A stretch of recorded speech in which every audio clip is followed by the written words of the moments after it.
تم ہو حفیظ و مغیث، کیا ہے وہ دشمن خبیث، تم ہو تو پھر خوف کیا، تم پہ کروڑوں درود، وہ شب معراج راج، وہ صف محشر کا تاج، کوئی بھی ایسا ہوا تم پہ کروڑوں درود۔ مستقیم رحمۃ اللہ سرائے عقیل کوشامبی یوپی انڈیا سے انہوں نے سوال عرض کیا ہے کہ مزار پر چادر چڑھانا کیسا ہے؟ وہابی اعتراض کرتے ہیں کہ کس حدیث میں ہے کہ مزار پر چادر چڑھاؤ؟ حضرت اس کا جواب عنایت فرمائیں۔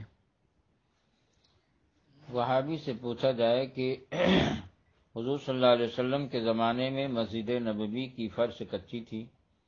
چھت جو ہے پھوس کی تھی، تو آج کی جو مسجد نبوی جس کو نزدیوں وہابیوں نے اتنی خوبصورت و زیب و زینت کے ساتھ وہ اس کو بنایا ہے، یہ کس حدیث میں ہے؟ وہابیوں سے پوچھا جائے کہ جامعہ سلفیہ نام کا جو تمہارا بہت بڑا ادارہ چل رہا ہے بنارس میں، حضور صلی اللہ علیہ وسلم نے کب جامعہ سلفیہ نام سے ادارہ قائم کیا، اس میں کروڑوں روپے خرچ کر کے عمارت بنوایا؟ وہابیہ سے پوچھا جائے کہ تم سیرت النبی کے جلسے کرتے ہو، حضور صلی اللہ علیہ وسلم نے کب سیرت النبی کے نام سے جلسہ کیا؟ وہابیہ سے پوچھا جائے کہ تم جلسہ دستار بندی کے نام سے جلسہ کرتے ہو، حضور صلی اللہ علیہ وسلم صحابہ کو تعلیم دیتے تھے، مگر دستار بندی کے نام سے کب جلسہ کیا، کس حدیث میں ہے؟ وہابیہ سے پوچھا جائے کہ تم سیرت صحابہ کے نام سے جلسہ کرتے ہو، حدیث شریف میں حضور صلی اللہ علیہ وسلم نے اور صحابہ نے کب سیرت النبی کے نام سے جلسہ کیا؟ وہابیوں سے پوچھا جائے کہ تم سیرت النبی پر سیمینار کرتے ہو اور سیرت نگاری کا مقابلہ کرتے ہو،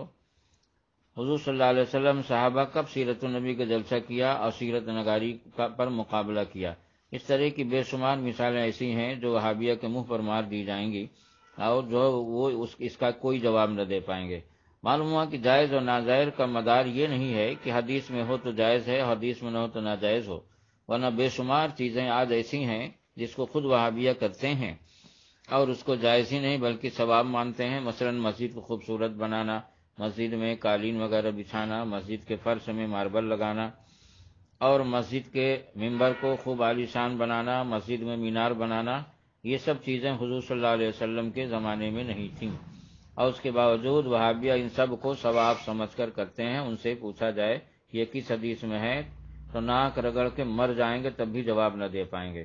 معلوم ہوا کہ جائز اور ناجائز کا معیار اور مدار یہ نہیں ہے کہ حدیث میں ہو تو جائز، حدیث میں نہ ہو تو ناجائز ہے، بلکہ جائز اور ناجائز کا معیار قرآن نے خود بیان کر دیا ہے کہ وَيُحِلُّ لَهُمُ الطَّيِّبَاتِ وَيُحَرِّمُ عَلَيْهِمُ الْخَبَائِثَ، یہ نبی ان کے لیے پاکیزہ چیزوں کو جائز قرار دیتے ہیں اور خبیث چیزوں کو ناجائز قرار دیتے ہیں۔ معلوم ہوا کہ جو چیزیں اپنی ذات کے اعتبار سے پاکیزہ ہوں، اچھی ہوں اور وہ مقاصد شرع کے مطابق ہوں وہ جائز ہیں،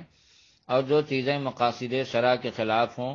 اور اپنی ذات کے اعتبار سے بری اور خبیث ہوں وہ ناجائز ہیں۔ یہ ہے معیار جائز و ناجائز کا جو قرآن نے خود بیان کر دیا۔ اب جائز و ناجائز کا جو معیار قرآن نے بیان کر دیا اس کے ہوتے ہوئے ہمیں وہابیہ کے معیار کی ضرورت نہیں جو پیٹ سے دلیل کرتے ہیں۔ اللہ تعالیٰ سب مسلمانوں کو وہابیہ سے دور رکھے اور ہمیں بھی دور رکھے۔ مزار پہ چادریں اس لیے چڑھائی جاتی ہیں کہ اس دور میں اپنی آنکھوں سے آپ نے دیکھا ہوگا کہ عام قبروں کی توہین لوگ کرتے ہیں، یہاں تک کہ قبروں کے پاس بیٹھ کر بعض لوگوں کو تو میں نے اپنی آنکھوں سے دیکھا کہ قبروں کے اوپر بیٹھ کر جوا کھیلتے ہیں۔ اب قبروں کے اوپر بیٹھ کر چھٹا لگانا، قبروں کے اوپر چلنا، ظاہر سی بات ہے کہ اگر اللہ والوں کی قبروں پر چادریں نہ ڈالی جائیں یا ان کے لیے کچھ امتیاز نہ برتا جائے تو ان کے ساتھ بھی یہی برتاؤ ہوگا۔ اس لیے جو ہے تو جس طرح قرآن پاک عام کتابوں کے درمیان اگر رکھ دیا جائے تو جس کو معلوم نہ ہوگا کہ یہ قرآن پاک ہے وہ جو ہے تو غفلت کی عالم میں بغیر وضو کے بھی اس کو چھو سکتا ہے۔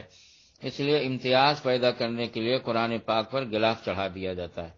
اسی طرح یہاں پر اولیاء کرام کے مزارات پر امتیاز پیدا کرنے کے لیے غلاف چڑھا دیا جاتا ہے۔ حدیقہ ندیہ اور شامی شریف جیسی معتبر کتابوں میں ہے کہ اب اس دور میں چونکہ لوگ جو ہے تو قبور اولیاء سے جو ہے تو غفلت برتتے ہیں اور توہین کا احتمال رہتا ہے، لہذا قبور اولیاء پر جو ہے تو غلاف ڈالا جائے تاکہ لوگوں کی نظریں تعظیم کے ساتھ اٹھیں۔ اس ضرورت کے پیش نظر جو ہے تو اس پر غلاف ڈالا جاتا ہے۔ بہت سارے مسائل ایسے ہوتے ہیں جو زمانہ بدلنے سے بدل جاتے ہیں۔ پہلے لاؤڈ اسپیکر کے بغیر اذان دی جاتی تھی، اب وہابیہ خود لاؤڈ اسپیکر سے اذان دیتے ہیں، حالانکہ حدیث میں نہیں ہے۔ پہلے لاؤڈ اسپیکر کے بغیر تقریر کی جاتی تھی، اب خود وہابیہ جو ہے لاؤڈ اسپیکر سے تقریر کرتے ہیں، کیونکہ پہلے اتنی آبادی نہیں تھی، اب آبادی زیادہ ہے، مجمع زیادہ ہوتا ہے، تو اسی ضرورت کے اعتبار سے اللہ تعالیٰ نے لوگوں کو ذہن دیا، علم دیا کہ انہوں نے لاؤڈ اسپیکر کی ایجاد کی، تو اس کو کوئی اس لیے ناجائز نہیں کہہ سکتا کہ یہ حدیث میں نہیں، بلکہ یہ ضرورت زمانہ یعنی زمانہ کا تقاضا ہے، اس لیے اس کو کیا جاتا ہے۔